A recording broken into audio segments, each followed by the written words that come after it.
اللہ الرحمن الرحیم. عزیز طلباء، آج ہم ایگریکلچر اکنامکس کا جو پہلا چیپٹر ہے ایم اے اکنامکس پارٹ 2 میں جو آپشنل سبجیکٹ ہے اس کے بارے میں پہلے چیپٹر سے ڈسکس کرتے ہیں.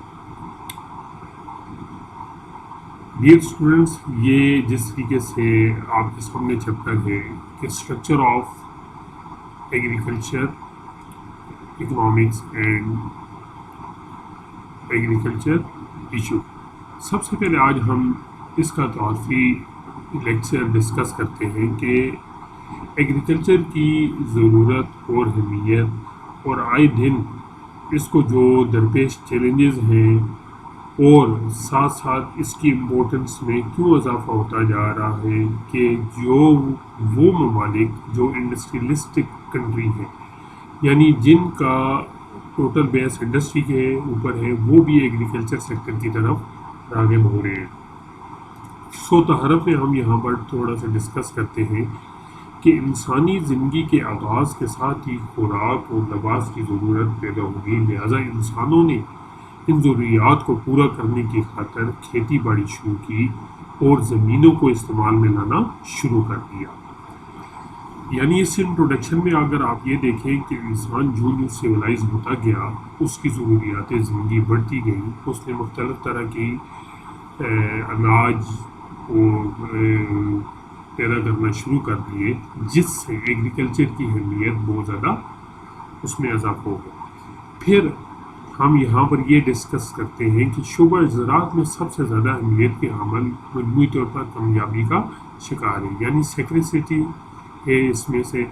اور دن بدن ان کی طلب میں اضافہ ہوتا جا رہا ہے. ان حالات میں ضرورت اس بات کی ہوتی ہے کہ زمین کو بہتر طور پر استعمال کیا جائے اور کاش کے وسیع کے بجائے عمیق پر انحصار کیا جائے. ایک تو یہ بات ہوگی. دوسرا یہ ہے کہ آبادی میں اضافے کے ساتھ خصوصاً جب کہ معیشت کے دیگر شعبے میں بھی پسماندہ ہوں تو افراد روزگار کے لیے زراعت پر ہی انحصار کرتے ہیں. اس طرح زمینوں کے مقابلے میں وہاں پر موجود افراد کی تعداد میں اضافہ ہو جاتا ہے، جس سے زمین اور زرعی مزدوروں کے درمیان پائے جانے والا تناسب بگڑ جاتا ہے، اور ساتھ ہی زمینوں پر ضرورت سے زیادہ مزدور کام کر رہے ہوتے ہیں، جنہیں چھپی ہوئی بے روزگاری یعنی ڈسکوائز انپلائمنٹ کہا جاتا ہے، جس سے زرعی شعبے میں بے روزگاری پیدا ہوتی ہے. اور اکثر غریب ممالک آبادی کے بڑھنے، معاشی مجبوریوں اور قانون وراثت کی وجہ سے زمین چھوٹے چھوٹے حصوں میں تقسیم ہو گئی ہے، جس سے زرعی پیداوار پر برا اثر پڑا ہے. نہ صرف کسان غریب ہیں بلکہ انہیں بہت محدود مقدار میں قرضے حاصل ہوتے ہیں.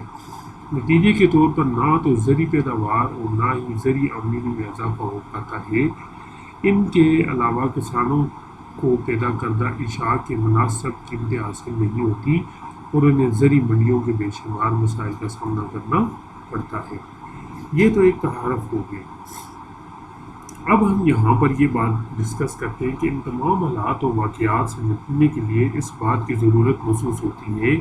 کہ علم معاشیات میں کوئی ایسی برانچ ہو جو زراعت، زمینوں، زرعی مسائل، زرعی بے روزگاری، زرعی قرضوں، زرعی اشیاء کی مارکیٹنگ، کوآپریٹو فارمنگ مارکیٹنگ، زرعی اشیاء کی قیمتوں میں واقع ہونے والے اتار چڑھاؤ سے بچنے اور زرعی اشیاء کی مناسب قیمتوں، زرعی پیداوار، زمین کے بہتر استعمال، زرعی پیداوار کے مصارف کو کم سے کم کرنے، وصولی اور منافع کو زیادہ سے زیادہ کرنے جیسے پہلوؤں سے نپٹ سکے. چنانچہ اس سلسلے میں ہمارا یہ جو سلیبس ہے، ہم اس میں جو بہت ہی امپورٹنٹ ٹاپک پڑھیں گے وہ کچھ اس قسم کے ہوں گے. جو بھی آغاز ہے زرعی معاشیات کی تعریف ہے، زرعی معاشیات کی نوعیت اور وسعت ہے، زرعی معاشیات بطور ایک مضمون یا زرعی معاشیات کی ضرورت ہے، زرعی معاشیات اور نظریاتی معاشیات میں کیا تعلق ہے، پاکستان جیسے ملک میں شعبہ زراعت کی اہمیت اور مسائل کیا ہیں، شعبہ زراعت کی ترقی کے لیے حکومتی اقدامات، شعبہ زراعت کی موجودہ صورتحال بیان کریں گے. یہ تو ایک تعارفی ہے لیکچر ہے جس میں ہم زراعت سے متعلق جو مسائل ہیں یا جو چیلنجز ہیں ہمیں اس کو برداشت کرنا پڑے گا. اب مثال کے طور پر ڈیفینیشن آف ایگریکلچر اکنامکس کیا ہے، آپ اس کو اپنے الفاظ میں بھی ڈیفائن کر سکتے ہیں، لیکن میں آپ کو سجیسٹ کروں گا جو بکس میں اس کی ڈیفینیشن مختلف معیشت دانوں نے پیش کی ہے اس کو آپ لازمی کوٹ کریں۔ جب تک آپ اپنی اس بک کو ریڈنگ کریں گے تب آپ کے ڈیفینیشن میں مزید بہتری آئے گی۔ جیسا کہ یہاں پر وہ کہتا ہے کہ زرعی معاشیات کی تعریف کیجیے، اس میں اس کو مختلف انداز میں بیان کیا ہے کہ بہتر زمین کے استعمال اور بہتر فصلوں کے چناؤ، مشینری کا استعمال سے زرعی انقلاب اور پھر زرعی معاشیات میں جو کسان کی جو زندگی ہے اس میں بہتری لانا وغیرہ وغیرہ ہے۔ اب بہترین الفاظ میں یہاں پر لکھا ہوا ہے کہ زرعی معاشیات علم معاشیات کی ایک ایسی برانچ ہے اور اس کا مقصد کسان کی اندرونی اور بیرونی مسائل سے نپٹنا ہے تاکہ کسان ایک بہتر زندگی گزار سکے۔ فارم یا کھیت کی سطح پر زرعی معاشیات ایک کسان کے بارے میں رہنمائی کرتی ہے کہ ایک کسان کس طرح نوعیت کا تفعال پیدائش اختیار کرے گا جس سے اس کی مصارف کم سے کم ہو سکیں گے اور پیداوار زیادہ سے زیادہ ہو سکے گی۔ اب یہاں پر زراعت سے متعلق کسان، اس کی زندگی، اس کی پیداوار وغیرہ وغیرہ ساری چیزیں ڈسکس ہوگی۔ آگے چل کے وہ مزید لکھتا ہے کہ زراعت میں کسان کی جو اس کی پروڈکشن ہے، اس کی پھر فارمنگ ہے، پھر اس کے ساتھ اس کی جو مارکیٹنگ ہے وغیرہ وغیرہ، اس کو سب کچھ اس میں ہم ڈسکس کریں گے۔ اب مختلف معیشت دانوں نے اس کے بارے میں مختلف نظریات پیش کیے ہیں، جیسے پروفیسر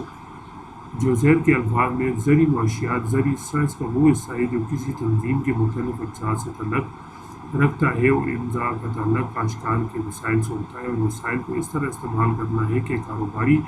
تنظیم کے لیے زیادہ سے زیادہ فائدہ اور بہتری حاصل کی جا سکے۔ پروفیسر ٹیلر کے مطابق زرعی معاشیات کا تعلق ان اصول اور قوانین سے ہے جو کسان کو ان مسائل سے نپٹتے ہیں کہ وہ کیا پیدا کرے، کیسا پیدا کرے، وہ کیا فروخت کرے اور کیسے فروخت کرے تاکہ وہ اپنے لیے حاصل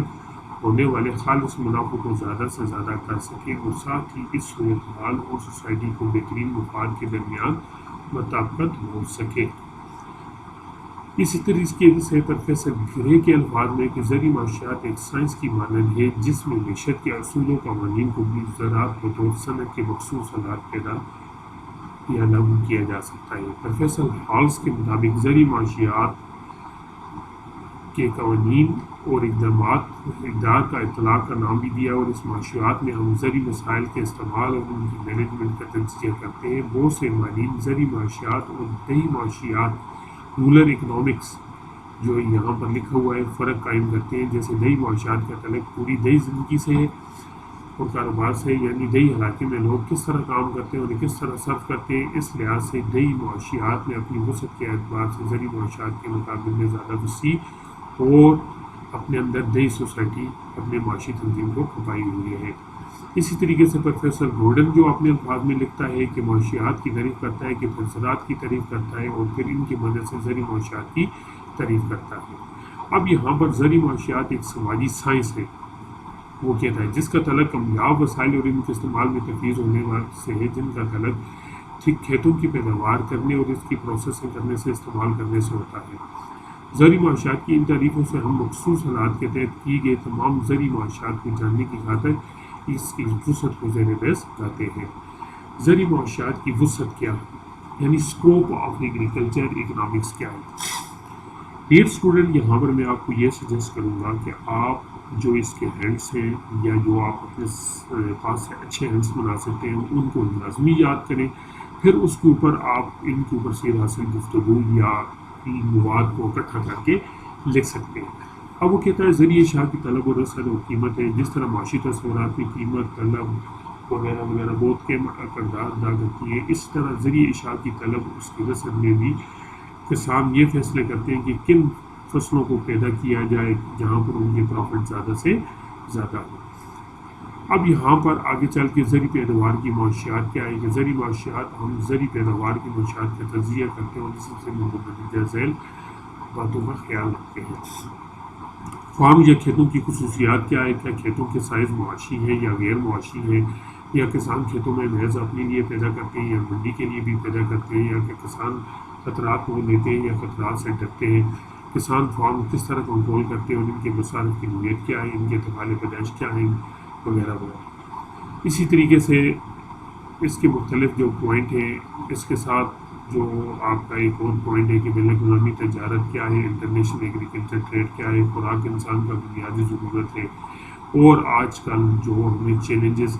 پیش ہو رہے ہیں جس سے خوراک کی اہمیت میں مسلسل اضافہ ہو رہا ہے، اور بین الاقوامی طور پر اس کو کس طرح کے چیلنجز کا سامنا کرنا پڑتا ہے۔ عزیز طلباء، میں امید کرتا ہوں کہ یہ آج